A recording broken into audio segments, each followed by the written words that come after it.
Hi, Telugu మిత్రులకి స్వాగతం. ఈరోజు మార్కెట్ విశేషం ఏమిటంటే, కరెక్షన్ ఏదో చిన్న ప్రాఫిట్ బుకింగ్ లాంటిది వచ్చినట్టు వచ్చింది, కానీ మళ్ళీ తిరగొట్టేశారు. ఆల్ టైమ్ హైకి వెళ్ళిపోయింది మళ్ళీ నిఫ్టీ. అంటే ఎంత దగ్గర అంటే మీకు 13,600కి చేరువుగా వచ్చేసింది. సో ఇక్కడి నుంచి మరి ఆల్మోస్ట్ డబుల్ టాప్ ఫార్మేషన్, ఇది డబుల్ టాప్ ఫార్మేషను కాబట్టి ఇక్కడి నుంచి బ్రేక్అవుట్ అయితే మాత్రం మళ్ళీ వెళ్ళిపోద్ది 150-200 పాయింట్లు. అది బ్రేక్అవుట్ ఫెయిల్ అయితే మళ్ళీ కిందకు వస్తుంది. కిందకి ఎట్లా అంటే కిందకి కొట్టుకుంటూ వస్తారు. మీరు ఫుట్బాల్ చూసే ఉంటారు కదా, మీరు ఫుట్బాల్ అందరూ చూసిన వాళ్ళు చూసే ఉంటారు.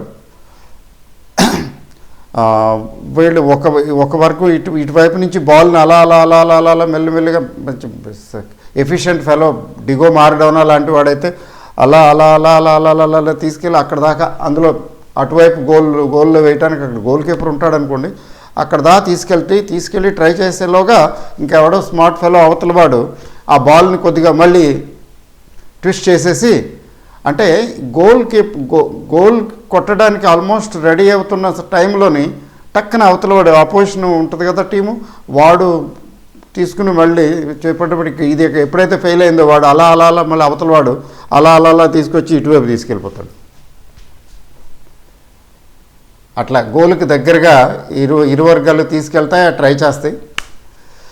అక్కడ ఫెయిల్ అయితే మళ్ళీ అట్లానే స్టాక్ మార్కెట్లో కూడా ఏంటంటే, ఒక స్టేజ్కి వచ్చిన తర్వాత అక్కడి నుంచి బ్రేక్అవుట్ అయితే పైకి వెళ్ళిపోతుంది. అవలేదనుకోండి, అక్కడ బ్రేక్అవుట్ ఫెయిల్ అయిందనుకోండి, అక్కడి నుంచి పైకి తీసుకెళ్ళటంలో ఫెయిల్ అయ్యారనుకోండి బయర్స్, ఇక అక్కడి నుంచి సెల్లర్స్ మొదలు పెడతారు. ఇక వాడు గోల్ కొట్టలేకపోయాడు అనుకోండి, యువతల వాళ్ళు వచ్చేసి ఆ బాల్ని ఇటు తీసుకొచ్చినట్టు అక్కడ సెల్లర్స్ వచ్చేస్తారు. Crop up sellers will crop up and ఫటాఫట్ తీసుకొస్తారు. ఎంత తీసుకురాగలిగితే అంత తీసుకొస్తారు. అది ఎంత తీసుకొస్తారనేది depends on the velocity, depends upon the strength of the sellers. పెద్ద సెల్లర్స్ తలుచుకుంటే కొట్టిపారేద్దాం అనుకుంటే ఇక వెళ్ళిపోతుంది. మీకు సింపుల్గా చెప్పాలంటే బ్రేక్అవుట్ చూడండి. ఈరోజు Bajaj finance all time high నుంచి ఒకసారి బ్రేక్అవుట్ అయింది. ఇప్పుడు 5160 రేంజ్కి ఆ హైలోనే క్లోజ్ అయింది. జోక్ ఏంటంటే క్లోజింగ్ ఈజ్ హై, కరెక్షన్ ఏం లేదు. లాస్ట్ మినిట్ వరకు కూడా పెరుగుతూనే క్లోజ్ అయింది, తగల ఏమి. జిఎంఆర్ ఇన్ఫ్రా చూడండి, ఈరోజు కనపడుతున్నది. అంటే నేను అంత క్లియర్గా టెక్నికల్ గ్రాఫ్ అయితే చూడలేదు, కానీ జిఎంఆర్ ఇన్ఫ్రాలో కూడా అలాగే వచ్చింది, ఒకసారి స్పర్ట్ వచ్చింది. అంటే ఎట్లా అంటే మూవింగ్ స్టాక్స్ అక్కడక్కడే ఎట్లా ఉంటాయంటే, కొన్ని స్టాక్స్ ఒక్కోసారి ఒక స్టేజ్లో అక్కడక్కడే ఉంటాయి, ఇంత కూడా రాదు. అంటే ఇంత లాంగ్ ఇది తీసుకున్నదంటే అయితే కిందకి లేదా పైకి బ్రేక్అవుట్ అయిన తర్వాత డౌన్వర్డ్స్ కానీ అప్వర్డ్స్ కానీ. మీరు చూడండి, జిఎంఆర్ ఇన్ఫ్రా బ్రేక్అవుట్ అయ్యి ఈరోజు క్లియర్గా కనిపించింది. మధ్యలో ఒకసారి కొద్దిగా అయింది కానీ పెద్ద ఇంపాక్ట్ ఏం లేదు. ఈరోజు బ్రేక్అవుట్ కనబడుతుంది. అంటే ఇంకా ఫర్దర్ కంటిన్యూషను ఇవాళ వచ్చినటువంటి బ్రేక్అవుట్ జిఎంఆర్ ఇన్ఫ్రాకి పెద్ద ఇదేం కాదు, కొద్దిగానే వచ్చింది. అంటే the best is at to come అన్నట్లుగా ఉంది టెక్నికల్గా. The best is at to come అంటే ఆల్రెడీ 27-28 రూపాయలకు వచ్చినట్టు ఉంది జిఎంఆర్ ఇన్ఫ్రా. అది జాగ్రత్తగా సెలెక్టివ్గా బయింగ్ చేసుకుంటూ సెలెక్టివ్గా జాగ్రత్తగా ఎక్యుములేట్ చేసుకుంటున్నారనమాట. ఎక్యుములేట్ చేసుకుని కొద్ది అబ్జర్వ్ చేసుకుంటారు, స్మార్ట్ మనీ అంతే. అలా చేసుకుని ఒకసారి వచ్చేటప్పటికి అది మామూలుగానే ఇంకా అర్థమైపోద్ది జనాలకి. ఇంకా అప్పుడు షార్ట్ కవరింగ్ మొదలు పెట్టేస్తారు, అక్కడి నుంచి పెరిగిపోతాం మొదలు పెడుతుంది. వీళ్ళు ఒక్కసారి లేపేస్తారు, లిఫ్ట్ చేస్తారు, ఎప్పుడైతే లిఫ్ట్ చేయటం మొదలు పెడతారో ఇంకా అది అందక షార్ట్ కవరింగ్ మొదలు పెట్టేస్తారు అవతల వాళ్ళు. దాంతో ఇంకా పైకి వెళ్ళిపోతుంది. అంటే షార్ట్ కవర్ చేసేవాళ్ళు బయింగ్కి వస్తారు, ఆల్రెడీ లాంగ్ పొజిషన్స్ బయింగ్ ఇంకా ఫ్రెష్ బయింగ్ కోసం కూడా ట్రై చేస్తారు. వీళ్ళిద్దరూ బయర్స్ అయిపోయేటప్పటికి సెల్లర్ కూడా బయర్ అయిపోతాడు, అక్కడి నుంచి పెరిగిపోతుంది. లేదా బయర్ క్వాంటిటీ బయింగ్ స్ట్రెంగ్త్ ఎక్కువ ఉండి బయర్స్ ఎక్కువ ఉండి ఎక్కువ క్వాంటిటీలు కొనడానికి ఏ రోజు అయితే సిద్ధపడతారో ఆ రోజు సప్లై అంత ఉండదు కదా, అది అక్యుములేషను ఒక్కసారి వెళ్ళిపోతుంది పైకి. సో మార్కెట్ ఈరోజు మరి నిఫ్టీ ఫైనల్గా ఆల్ టైమ్ హైకి వచ్చేసింది. అంటే 14,600 తథ్యమా అదే కనిపిస్తున్నది కదా. అయితే టెక్నికల్గా చూస్తే ఎక్కడున్నామంటే మనం అయితే బ్రేక్అవుట్ లాంటిది గట్టిగా అయ్యేటట్టు అయితే చెప్పలేం కదా, వెళ్ళిపోతుంది 150-200 పాయింట్లు మళ్ళీ. చెప్పను కూడా చెప్పదు, అంటే 750 అట్లా వెళ్ళిపోవచ్చు, 750-800 ఆ స్పీడ్లో. అక్కడ బయర్స్ ఏమైనా బయర్స్కి స్ట్రెంగ్త్ లేకపోతే, అక్కడ ఇంట్రెస్ట్ చూపించకపోతే, అంటే వాళ్ళు కాన్ఫిడెంట్గా పైకి తీసుకెళ్ళలేకపోతే అది బ్రేక్అవుట్ ఫెయిల్యూర్ అంటాం. అక్కడ మాత్రం మళ్ళీ కింద కొట్టేస్తారు. అందులో నిఫ్టీ చాలా పెరిగి ఉంది కదా, 100, 150, 200 పాయింట్ల వరకు రావచ్చు. అంటే ఎట్లాంటి పాయింట్ దగ్గరికి వచ్చామంటే మనం ఒక 50 పాయింట్లో 25 పాయింట్లో కాదు ఇప్పుడు, ఇంకా అసలు చాలా రోజులుగా అలా కాదనుకోండి, బాగానే 100, 150, 250, 200 పాయింట్స్ అలా డిఫరెన్స్ వస్తున్నది ఒక రోజులో. రేపు మరి చూడాలి, పెనాల్టిమేట్ డే కదా, సెటిల్మెంట్కి ఒక రోజు ముందు జనరల్గా వాలటైల్గానే ఉంటుంది. బుధవారాలు వాలటైల్గా ఉంటాయి నిఫ్టీ, బ్యాంక్ నిఫ్టీ విషయంలో, ఎందుకంటే వీక్లీ సెటిల్మెంట్ ఉన్నాయి కదా. మరి ఎట్లా ఉంటుందో చూడాలి. బట్ టెక్నికల్గా నాకు అర్థమైన ప్రకారం అయితే చిన్న కరెక్షన్ రావాలి అనిపిస్తున్నది. It is due for small correction. పెద్ద కరెక్షన్స్ ఎక్స్పెక్ట్ చేయకండి మార్కెట్లో, ఎందుకంటే పెద్ద కరెక్షన్స్ ఎక్స్పెక్ట్ చేయడానికి, పెద్ద కరెక్షన్కి రావడానికి తగినటువంటి వాతావరణం ఏమి లేదు, unless something happens suddenly. So small correction we can expect tomorrow, day after tomorrow or so. అది ప్రిసైజ్గా రేపు వచ్చేస్తుందని లేదా ఎల్లుండి వచ్చేస్తుందని చెప్పడానికి వీలు పడదు, అట్లా ఏం కాదు. బట్ ఇక్కడ ఎక్కడున్నామంటే మనం అటా ఇటా అన్నట్టుగా ఉంది ఇప్పుడు ఇండెక్స్. ఇటైతే ఒక 150-200 పాయింట్లు, అటైతే కూడా 150, 100, 150 పాయింట్లు. అయితే సెటిల్మెంట్ రోజు మాత్రం జాగ్రత్తగా మేనేజ్ చేస్తారు. వాళ్ళు ఎలా కావాలనుకుంటున్నారో అలా మ్యాక్సిమం ట్రై చేసి జాగ్రత్తగా అక్కడ బ్యాలెన్స్ చేసేస్తారు. ఆ రోజు సెటిల్మెంట్ రోజు మనం అంతగా మనం ఏం చెప్పలేం, టెక్నికల్స్ కూడా చెప్పలేం. సెటిల్మెంట్ రోజు కొంచెం డిఫరెంట్గా పెక్యులర్గా ఉంటుంది, అర్థం కాదు. సెటిల్మెంట్కి ముందు అయితే కొంచెం టెక్నికల్స్ చూసి కొంతవరకు we can read and we can say something. So రేపు చూద్దాం, రేపు వాలటైలిటీ ఖచ్చితంగా ఎక్కువగానే ఉండే అవకాశం ఉంది. బ్రేక్ చేసి వెళ్ళిపోవడానికి ప్రయత్నిస్తుందా, కిందకు వస్తుందా? అయితే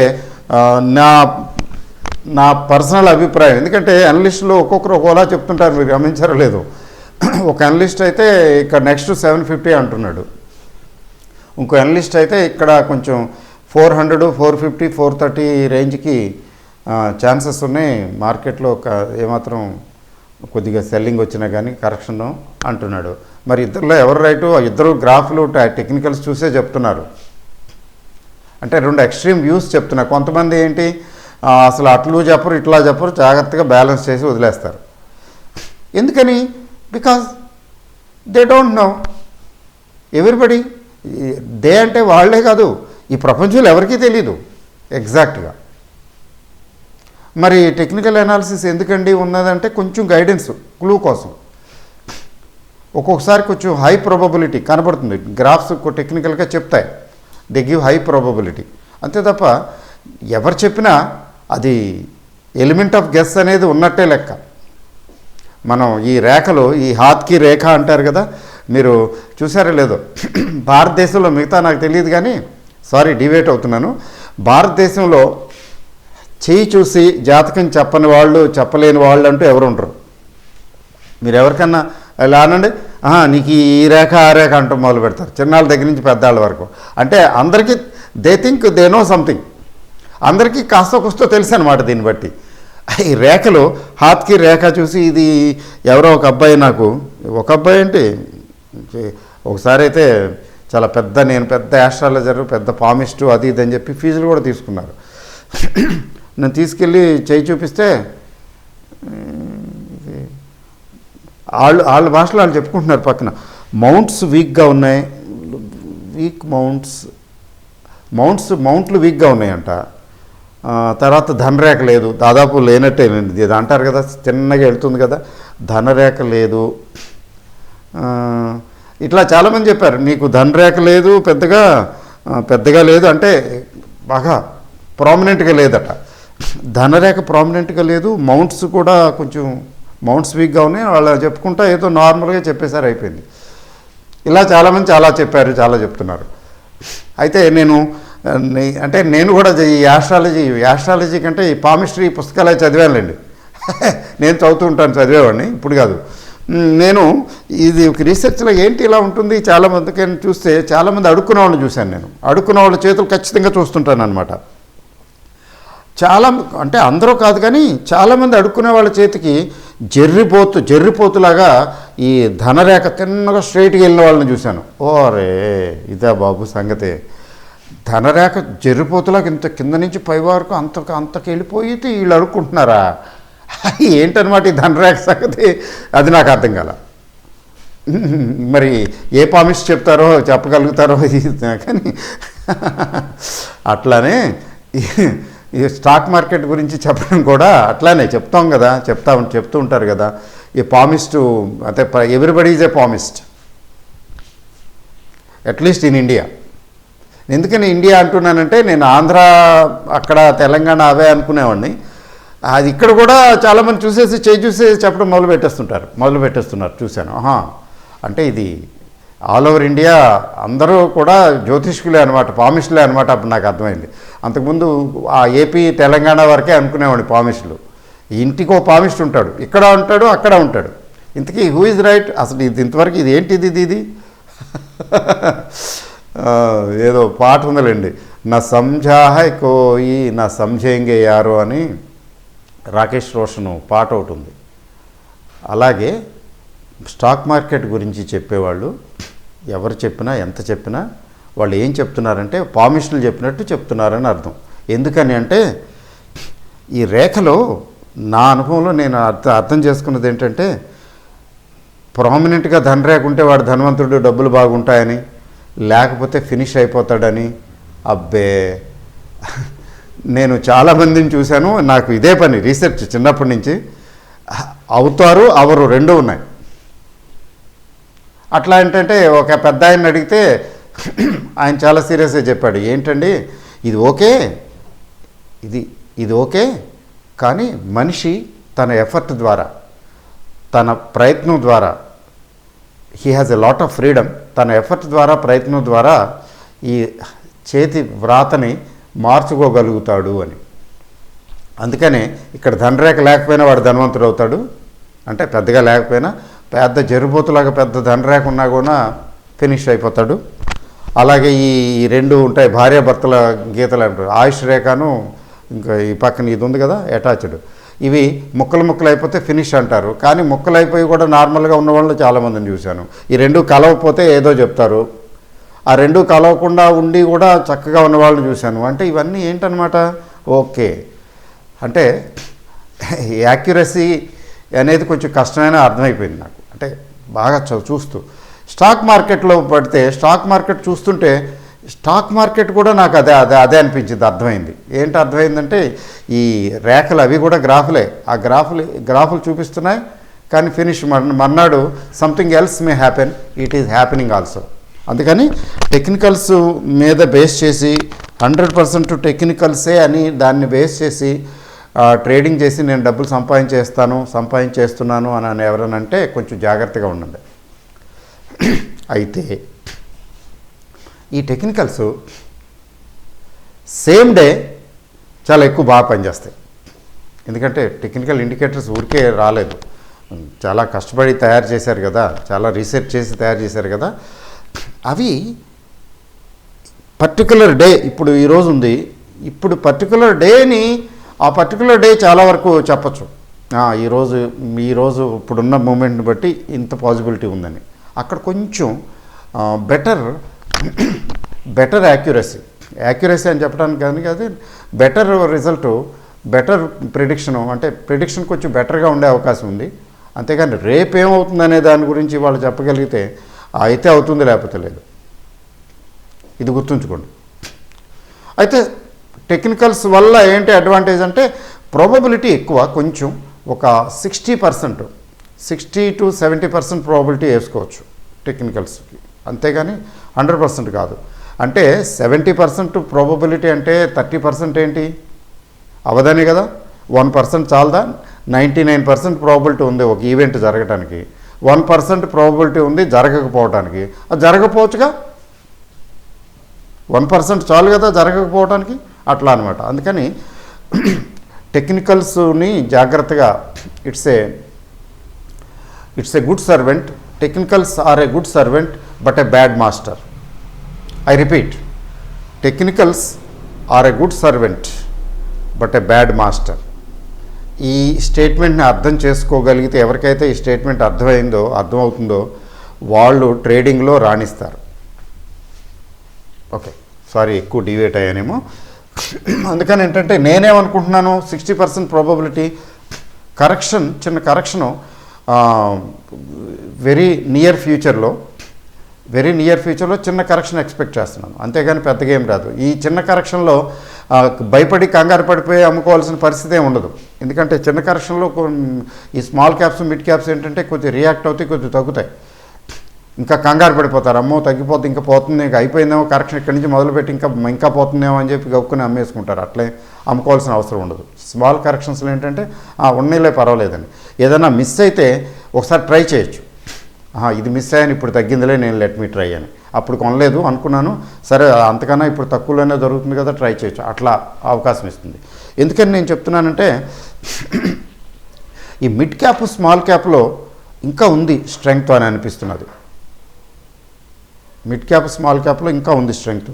నిఫ్టీ పెద్దగా పెరగకపోయినా over a period of time in the coming weeks or months కొంచెం ఇంకా ఈ mid caps small caps strength ఉన్న కంపెనీలు పెరుగుతాయేమో అని అనిపిస్తున్నారు నాకు. ఆ దృష్టితోటి నేను చెప్తున్నాను.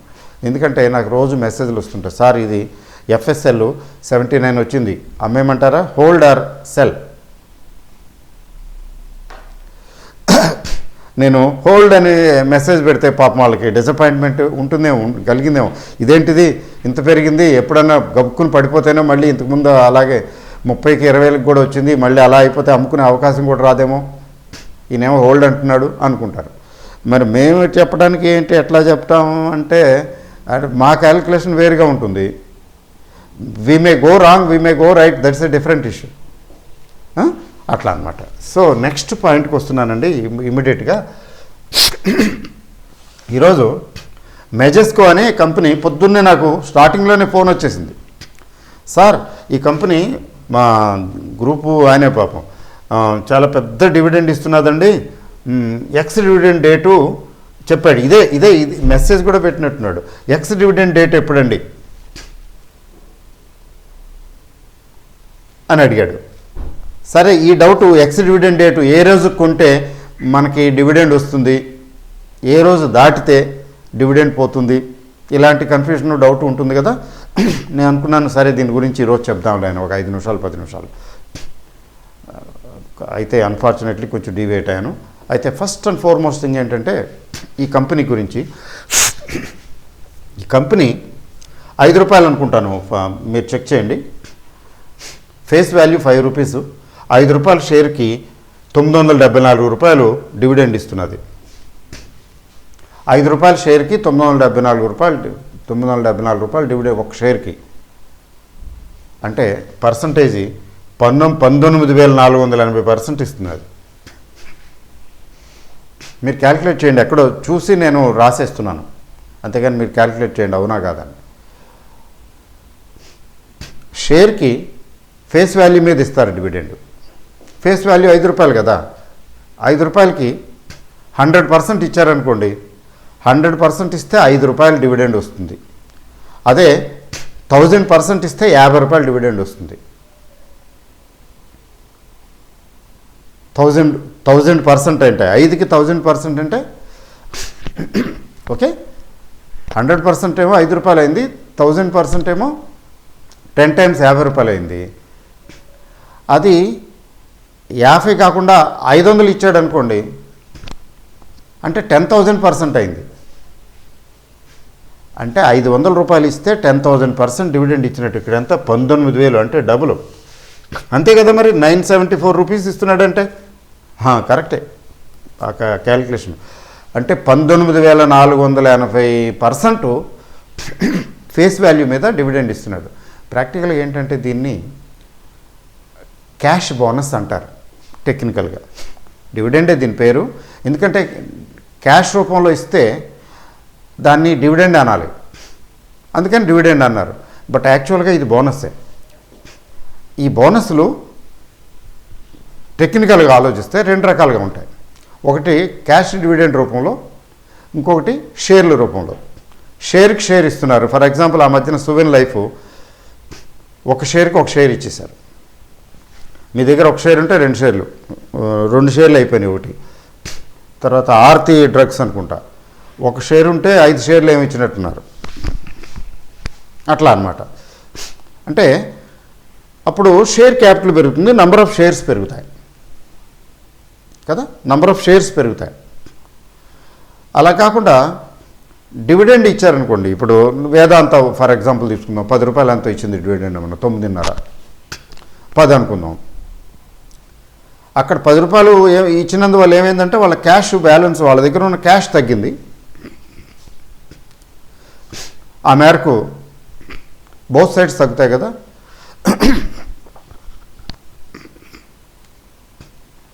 నంబర్ ఆఫ్ షేర్స్ పెరగల, ఎందుకంటే షేర్లు ఇవ్వలేదుగా. షేర్లు ఇస్తే దాన్ని బోనస్ అంటారు, అంటే ఫ్రీగా ఇస్తారు. ఇప్పుడు సువెన్ లైఫ్ మామూలుగా మీకు 1:1 ఇచ్చారు అంటే ఏంటి, మీ దగ్గర ఒక షేర్ ఉంటే ఒక షేర్ బోనస్గా ఇచ్చారు, అంటే ఇప్పుడు 2 అయిపోయినాయి. అయితే వాల్యూ ఆటోమేటిక్గా /2 అవుతుంది ఆ రోజుకి మాత్రం ఖచ్చితంగా. ₹400 ఉందనుకోండి షేర్ వాల్యూ, ఒక షేర్కి ఒక షేర్ 1:1 బోనస్ ఇచ్చారనుకోండి, సగం అయిపోతుంది. దాని ప్రైస్ మర్నాడు ఆ ఎక్స్ డివిడెండ్ రోజున అది 200 దగ్గర, సుమారుగా 200 దగ్గర కోట్ అవుతుంది. 400 అలా 2గా చెల్లిస్తే 200 కదా. అయితే అక్కడి నుంచి మళ్ళీ బయింగ్ వస్తే పెరిగిపోవచ్చు. అలాగే పెరిగిపోయిందిలేండి సువెన్ లైఫ్. సో కానీ ఒక్కోసారి ఏంటి, నంబర్ ఆఫ్ షేర్స్ సంఖ్య పెరగక్కర్లేదు, పెరగకూడదు అనుకున్నప్పుడు, వాళ్ళ దగ్గర బాగా క్యాష్ రిజర్వ్స్ ఉన్నప్పుడు, మన దగ్గర సఫిషియెంట్గా డబ్బులు ఉన్నాయి కదా కంపెనీలో, అప్పుడు ఏం చేస్తారంటే డివిడెండ్ ఇస్తారు. బాగా ఇస్తే దాన్ని బోనస్ అనే అనుకోవాలి. బహుశా మరి నాకు తెలిసి ఈ స్టాక్ మార్కెట్ చరిత్రలో ఇంత భయంకరమైన పెద్ద బోనస్ ఎవరైనా ఇచ్చారా అంటే నాకు డౌటే. ఇచ్చుండ్రు బహుశా, రేర్ అనమాట ఇంత ఇవ్వటం. ఏంటి ఈ కంపెనీ పరిస్థితి అని నేను చూస్తే, ప్రమోటర్స్కి 38% ఉంది అంతే. ఎవరో ఒక ఆయన స్పెషలిస్ట్ ఆయనతోటి మామూలుగా మాట్లాడుతూ ఏంటి దీని సంగతి అంటే, రావుజీ వీళ్ళు ప్రమోటర్స్కి ఎక్కువ స్టేక్ ఉందేమో చూడు, ప్రమోటర్స్కి డబ్బులన్నీ మ్యాక్సిమం ప్రమోటర్స్కే కదా, ప్రమోటర్స్కే ఎక్కువ ఉంటుంది, మీకు నాకేముంటుంది, ప్రమోటర్స్కి బోల్డ్ డబ్బులు వచ్చేస్తున్నాయి కదా, అదొక రీజన్ అయ్యి ఉండొచ్చేమో చూడు ఎందుకని మంచిదని. తీరా నేను చూస్తే 38% ఉంది, 50% కూడా లేదు ప్రమోటర్స్కి. తర్వాత ఎఫ్ఐఎస్ ఎవరైతే ఉన్నారో వాళ్ళకి వాళ్ళు 1 ఇయర్లో 9.5 నుంచి 13%కి పెంచుకున్నారు స్టేక్. వాళ్ళు ఎక్కువ 13% ఉంది, 13+. కానీ మన డిఐఎస్కి కూడా బోల్డ్ ఉంది. డిఐఎస్ ఏమో 22-23% నుంచి 19కి వచ్చారు. అంటే డిఐఎస్ కొంచెం అమ్ముకుంటూ వచ్చారు, ఎఫ్పిఐఎస్ కొనుక్కుంటూ వచ్చారు. అందువల్ల ఆ 2% డిఫరెన్స్ వాళ్ళకి. ఇట్లా అన్ని చూస్తే వాళ్ళే 30% అయిపోయారు కదా మధ్యలో. వాళ్ళు ప్రమోటర్ దగ్గర 40 అనుకుందాం, 30, 40, 70, ఇంకేముంది 30% మిస్లేనియస్ ఉంటారు కదా. పబ్లిక్కి అంటే మీలాంటి నాలాంటి వాళ్ళ చేతిలో 29% ఉంది. అది విషయం. బల్క్లో చాలామంది కొంతమంది కొనేశారని వినికిడాక ఏదో ఎక్కడో రాస్తున్నారు, అది విషయం. అయితే వింత విడ్డూరమైన విషయం ఏంటంటే ప్రమోటర్స్ స్టేక్లో 38%లో 4% తాకట్లో ఉన్నాయి షేర్లు. అది స్టిగ్మా అనుకోవాలా? అనుకోవడానికి లేదు. ఎందుకంటే కంపెనీస్ క్యాష్ రిచ్, బోల్డ్ అంత క్యాష్ రిజర్వ్ ఉండబట్టే కదా అన్ని డబ్బులు ఇచ్చేస్తున్నారు బోనస్, అదే డివిడెండ్ రూపంలో. మొత్తానికి company is very rich and promoters are not so. అలా అనుకోవాలి. వాళ్ళకి బోల్డ్ అని డబ్బులు వచ్చేస్తాయి కదా, క్యాష్ బోల్డ్ అంతా ఎన్కాష్ చేసుకున్నారు, బోల్డ్ అంతా వచ్చింది. ఇప్పుడు ఆ క్యాష్ వాళ్ళు ఈజీగా కంఫర్టబుల్గా 4% నథింగ్ చక్కగా పారేస్తారు. లేపేసి ప్రమోటర్స్ ప్లెడ్జి ఎగిరిపోతుంది. ఏముంది 4% నథింగ్. ఈ ఎఫ్పిఐస్కిను ఇన్సిడెంటల్గా డిఐఎస్కి మాత్రం సమృద్ధిగా బోల్డ్ అని డబ్బులు వచ్చేస్తాయి, క్యాష్ వచ్చేస్తున్నది కదా. అదొక ఇష్యూ, అదొక ఫ్యాక్ట్. అయితే ఇప్పుడు ఎక్స్ డివిడెండ్ డేట్లు ఇచ్చారు. డేట్లు అది 30th డిసెంబర్ కల్లా ఆల్మోస్ట్ ఇచ్చేస్తాం, డిస్పర్స్ చేసేస్తామని. డిక్లరేషన్ డేట్ ఏదో 15 ఇవాళ అనౌన్స్ చేసింది, ఇవాళ ఆ డేట్ ఇచ్చారు. ఎక్స్ డివిడెండ్ రేట్ ఇచ్చారు. చాలామందికి కన్ఫ్యూజన్ ఉంటుంది, చాలామంది నన్ను అడిగారు, మెసేజ్లు పెట్టారు. అందుకని ఎక్స్ డివిడెండ్ రేటు అందరికీ పనికి వస్తుందని చెప్పాలని చెప్పి నేను చూశాను. X dividend date 23rd December అని ఉందండి. అంటే దీని అర్థం ఏంటంటే 23rd డిసెంబర్కి మీరు మార్కెట్ ఆ రోజు ఓపెన్ చేసి చూసుకుంటే ఎక్స్ డివిడెండ్ కొటేషన్ వస్తుంది. ఎక్స్ డివిడెండ్ ఎంత వస్తుంది అనేది అది కూడా విశేషమే. దీని ప్రైస్ ఎంత ఉందంటే 980 ఎంత ఉంది, 982 క్లోజింగ్. దీని ప్రైస్ 982, ఇది 974 ఏమో డివిడెండ్ ఇస్తున్నారు. ఇంకెంత మిగిలిందండి? 8 రూపాయలు. అంటే దీని ప్రైస్ ఎంత ఉందో 1% పెరిగింది ఈరోజు. దీని మార్కెట్ ప్రైస్ ఎంత ఉందో అన్ని డబ్బులు ఇస్తున్నారు. అంటే ఈ డబ్బులన్నీ తిరిగి ఇచ్చేస్తున్నారు అన్నమాట. అంటే మనం ఇప్పుడు 980 పెట్టి కొనుక్కుంటే ఆల్మోస్ట్ ఆ 980 రూపాయలు మనకి ఇచ్చేస్తున్నారు. ఇస్తున్నామని అనౌన్స్ చేశారు కాబట్టి కన్ఫర్మ్ ఈ డబ్బులు వచ్చేస్తాయి. ఇవి ఇవ్వగా దానికి ప్రైస్ అంటూ ఏమైనా మిగిలితే మరి ఆ రోజు కొటేషన్ ఎంత రావాలి? ఇక్కడి నుంచి రేపటి నుంచి పెరగకపోతే ఇదే మెయింటైన్ అయితే, ఈ ప్రైసే మెయింటైన్ అయింది అనుకుంటే దాని కొటేషన్ ఎంత రావాలి? 8 రూపాయలు రావాలి 23వ తారీఖున.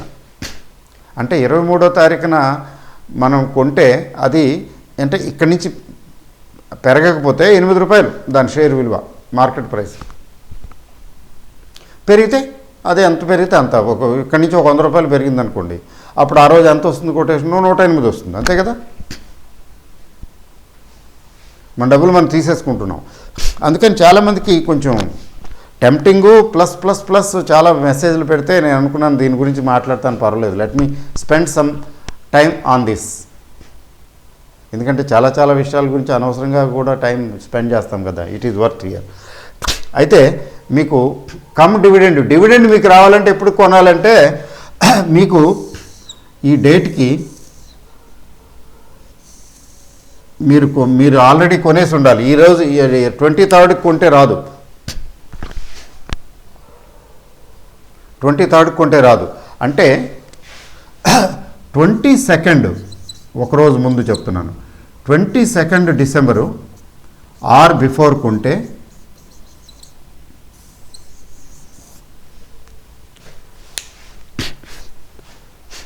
మీకు 24th కల్లా రావాలి కదా. ఇది 24th కల్లా మీ డిమాట్లోకి వచ్చేస్తుంది. 22nd ఆర్ బిఫోర్ కొన్నట్లయితే మీకు కమ్ డివిడెండ్ అయ్యే అవకాశం ఉంది. ఏం కంగారు పడాల్సిన అవసరం లేదు. అమ్మో ఇది కమ్ డివిడెండ్ కొంటున్నానా ఎక్స్ డివిడెండ్ కొంటున్నానా అని ఇట్లాంటి దానికి ముఖ్యంగా అక్కడ ఆ కొటేషనే చెప్పేస్తుంది. ఎక్స్ డివిడెండ్ ఎంత ఉంటుంది, అన్ని పోను ఎంత వస్తుంది? 8 రూపాయలే ఉంది ఇప్పుడు. ఇక్కడి నుంచి ఎంత పెరిగితే అంత కలపండి, అంతే. అది ఎక్స్ డివిడెండా కమ్ డివిడెండా తెలిసిపోతుంది. ఆ ప్రైస్ చూస్తేనే తెలిసిపోతుంది. బట్ టెక్నికల్గా అడిగారు కాబట్టి చెప్తున్నాను. టెక్నికల్గా ఏంటంటే ఈ రోజు కంటే ఈ డివిడెండ్ ఎక్స్ డివిడెండ్ డేట్ కంటే ముందు డేట్లో కొని ఉండాలి, అంతే. ఆ రోజు కొంటే రాదు. అసలు ఆ రోజు తెలిసిపోతుందిలేండి, ప్రైసే ఆడు కొటేషన్ ఇవ్వటమే తిన్నగా 8 రూపాయలు 10 రూపాయలు ఎంతో ఇస్తాడు దీనికి, అన్లెస్ ఇట్ గోస్ అప్. ఇక్కడి నుంచి పెరిగితే తప్ప ఆ 8 రూపాయలు 10 రూపాయలు కొటేషన్ వస్తుందా చూడగానే అర్థమైపోతుంది. ఎక్స్ డివిడెండ్కి వచ్చేసింది వాళ్ళని. అది దీని గురించి విశేషం. ఓకే అండి, thank you very much, good night.